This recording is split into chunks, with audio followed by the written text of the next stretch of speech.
Salut à toi, j'espère que tu vas bien. On se retrouve aujourd'hui pour une vidéo, la première sur l'analyse de films, de 3 films. Comme tu as pu le voir sur la phrase principale, une analyse, ça naît de la complexité. Ce que je peux te dire en plus, c'est qu'analyser un film, c'est essayer de comprendre comment il peut être expérimenté. Il y a cet élément-là. Le deuxième élément, c'est que l'analyse est, comme on le voit là, entre description, interprétation et appréciation. Et enfin, l'analyse que j'offre et les films que j'offre ne sont pas des films qui sont forcément les meilleurs pour faire ressortir certaines caractéristiques. C'est simplement que moi, il me parle, et encore une fois, ça revient au même de ce que je te disais la dernière fois, que c'est une analyse que moi j'ai, c'est Victorien qui t'emmène. Donc voilà, c'était juste une petite mise en garde avant de commencer. Donc je vais commencer par un premier film qui se trouve être le film Aquaman, et je vais montrer la différence entre 2 films de ce même réalisateur, James Wan, qui montrent la peur à différentes échelles. On va d'abord parler d'Aquaman, comme je le disais, qui est un film donc sorti fin 2018, qui dure 2h23. C'est un film de super-héros qui parle de Arthur Curry, comme la petite poudre. Qui ne se mange pas celui-ci, même si il est croisé avec un poisson. Donc en fait voilà, l'histoire c'est qu'il est à moitié humain, moitié atlante, une sorte de poisson. Et donc sa mère déchue, voilà, la reine déchue du royaume Atlante, se fait zigouiller à peu près au moment de sa naissance, quand on la retrouve en compagnie d'un surfacien, donc de quelqu'un de la surface. Donc lui, son objectif, ça va être de montrer qu'il est légitime au trône et de retrouver un trident sacré, de le récupérer. Et entre autres, il est persuadé que sa mère n'est pas morte, donc il va essayer de la chercher en même temps. Ce qui est assez intéressant dans ce film-là, c'est que le danger est omniprésent, parce que tout le monde veut sa mort, en particulier son frère qui veut le trône et qui veut être l'héritier légitime. Et donc, il y a partout des gens qui veulent le tuer. Néanmoins, Arthur n'a pas peur. Bon, ok, il est assez fort, il en impose hein, quand même, hein, on peut se le dire, mais il n'est pas non plus invincible, quoi. Donc, l'idée est de se dire que, en fait, il a un objectif si fort, et que finalement, ça lui permet de rester concentré dans sa tâche et de ne pas voir les dangers et de ne pas avoir peur, parce qu'il sait que c'est sa mission, il sait que c'est quelque chose qu'il doit faire, du coup il n'en a pas peur.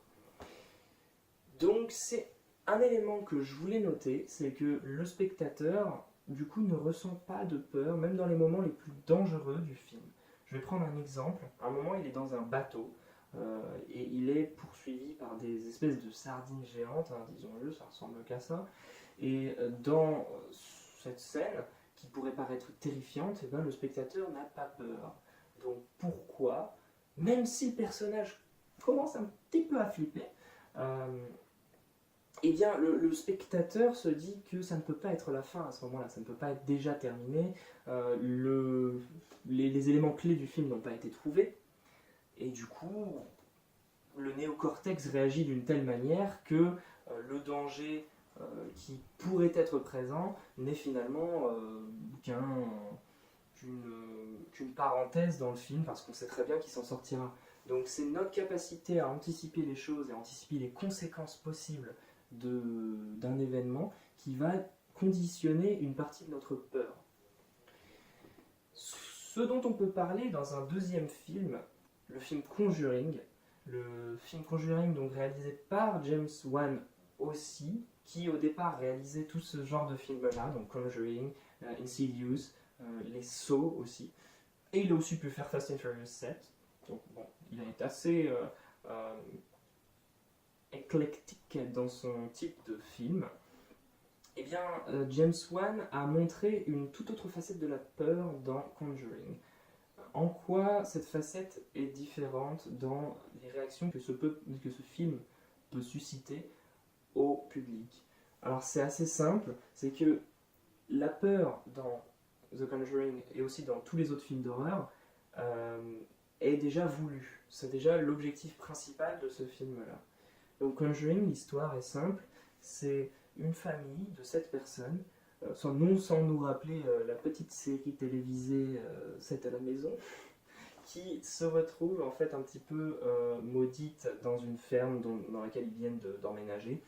Et donc ils font appel aux Ghostbusters de l'Amérique, c'est-à-dire Ed et Lorraine Warren, qui vont essayer de chasser les démons, les présences démoniaques de cette bâtisse. Du coup, ce faisant, la famille qui est touchée par la malédiction et par les fantômes, c'est une famille sur laquelle on pourrait vraiment s'identifier en tant que monsieur et madame tout le monde. Donc nous sommes probablement touchables par ce genre de présence. Ce qui va nous faire déjà une grande différence. Donc il y a 3 types de réactions face à ces films-là. La première réaction, c'est, alors on va rigoler nerveusement de la peur qu'on peut ressentir pendant ces films-là. La deuxième, c'est une peur intériorisée, donc qu'on peut exprimer ou non, mais qui va nous rester après le film et qui va finalement continuer dans le futur. La troisième, c'est une peur qu'on va ressentir au cours du film, mais qu'on va lâcher à la fin du film, comme si cette peur appartenait en fait à cette histoire. C'est à peu près comment je la ressens moi. Donc, les 2 types de réactions possibles au niveau de notre cerveau, au niveau de la peur, c'est la première de exprimer cette peur-là, donc dans le film, et d'être vraiment là-dedans. Donc là, c'est par détresse empathique, c'est par empathie que nous allons nous identifier, nous allons souffrir avec les autres, qui sont des êtres humains comme nous, et du coup, qui vont refléter sur nous, comme vous pouvez le voir ici.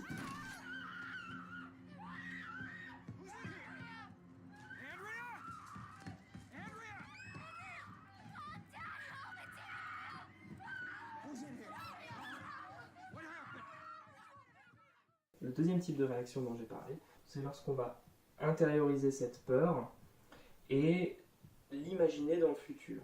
Donc ça, c'est comme pour Aquaman et le fait qu'on n'a pas peur quand on regarde Aquaman, c'est le néocortex qui rentre en jeu. Donc le néocortex, c'est ce qui va nous permettre en tant qu'humain de nous rendre compte qu'il y a un potentiel danger là et qui va nous orienter peut-être vers une autre voie. Ici, c'est assez négatif puisque finalement ça nous fait imaginer des possibilités en nous disant ça pourrait très bien nous arriver demain. Et oui, Jamie. Donc là, ça commence à devenir grave.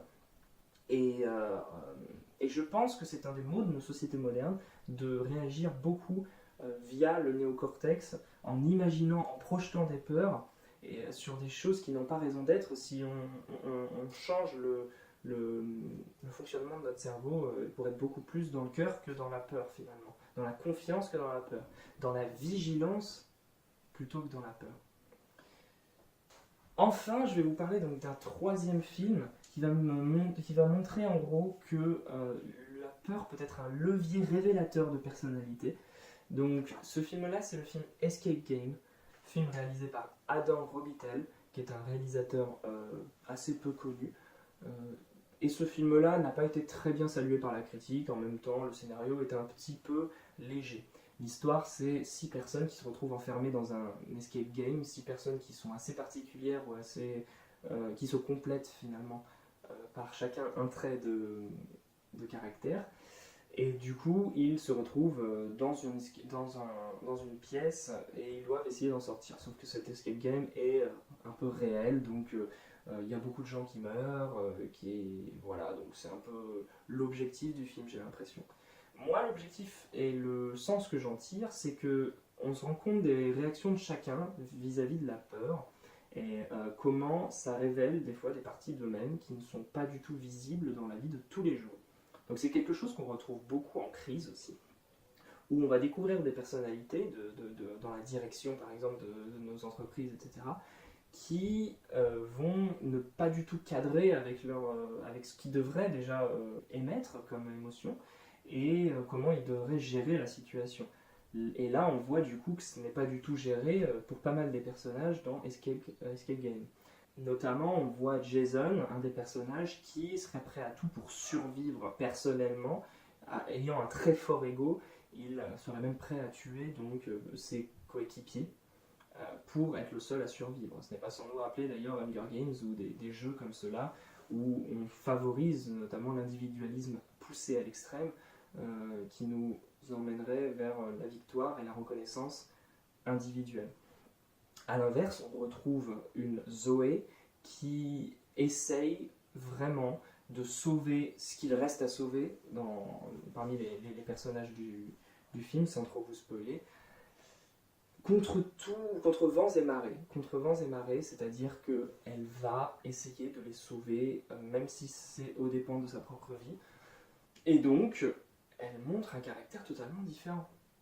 Mais qu'est-ce que c'est? Est-ce que c'est vraiment un révélateur de personnalité ou est-ce que c'est autre chose? En réalité, ce n'est pas notre personnalité qui parle vraiment à ce moment-là, mais c'est un manque de maîtrise de nos émotions. Et tout cela, ça se travaille et on peut complètement mieux maîtriser, mieux réagir à sa peur, mieux l'accueillir. On peut facilement retrouver ce type de réaction dans des films comme Conjuring ou d'autres films d'horreur, où on va se demander finalement qu'est-ce qui fait que ces personnages réagissent de telle manière à ce moment-là, quoi.